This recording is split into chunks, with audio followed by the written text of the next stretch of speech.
Ici, tout commence. Spoilé, Tessier il était fâché avec Salomé. Après avoir provoqué une coupure d'électricité, Anaïs et David risquent. Par ailleurs, Lisandro est persuadé que sa compagne est manipulée. David a enfermé, avec son consentement, Anaïs dans la chambre froide, et a coupé l'électricité. La jeune femme est claustrophobe, et a surmonté ses peurs. Par ailleurs, Lisandro était en cours de mixologie, et lorsque David a remis le courant, le professeur de salle s'est électrocuté avec les lames du mixeur. En découvrant sa blessure, Anaïs s'est excusée, et a reconnu sa responsabilité.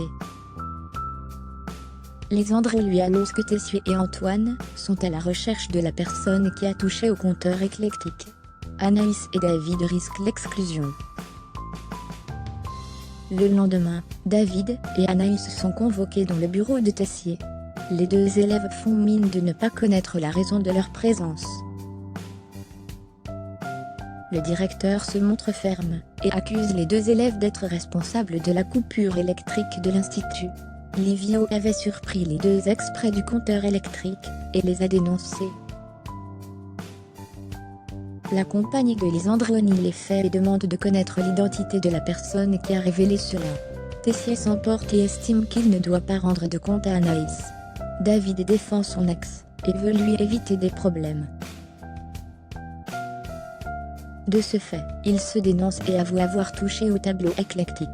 Tessier pense qu'Anaïs a sa part de responsabilité, mais David, dont l'interprète est le fils d'une chroniqueuse célèbre, lui assure que non.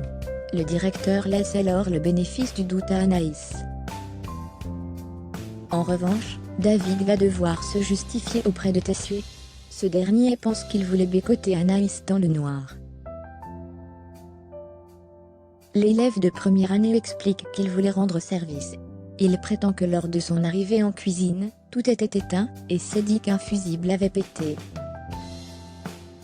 David jure d'avoir juste ouvert le tableau, et relancé le courant. Mais, Tessier n'y croit pas, et va sanctionner l'élève. Le directeur met 10 jours d'exclusion à David, et l'expulse donc de l'institut. Anaïs tente de le défendre, et estime qu'il va louper des cours très importants pour une rentrée de première année. Tessier s'agace contre Anaïs et souhaite toujours que Salomé la remplace pour diriger le restaurant éphémère. Quelques jours plus tard, Rose, Lisandro et Salomé se réunissent pour parler d'Anaïs. Rose évoque la détermination de cette dernière pour réaliser le dessert imaginé en partie par son défunt frère. Pour Salomé, la mort de son frère a ressurgi d'un coup, tandis que Rose craint qu'elle perde pied. Elle estime qu'il ne faut pas la laisser seule, et qu'elle doit faire son deuil.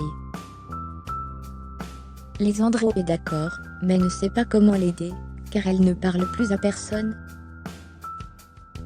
Salomé suggère alors de passer par David, mais Lisandro estime qu'il est dangereux pour elle. Il est persuadé que David entretient volontairement les souvenirs douloureux pour récupérer Anaïs. Rose pense que Lisandro est jaloux, mais celui-ci jure que non. Il est inquiet pour sa compagne et craint qu'elle se fasse manipuler par l'élève de première année. Ici, tout commence est à retrouver du lundi au vendredi à 18h40 sur TF1.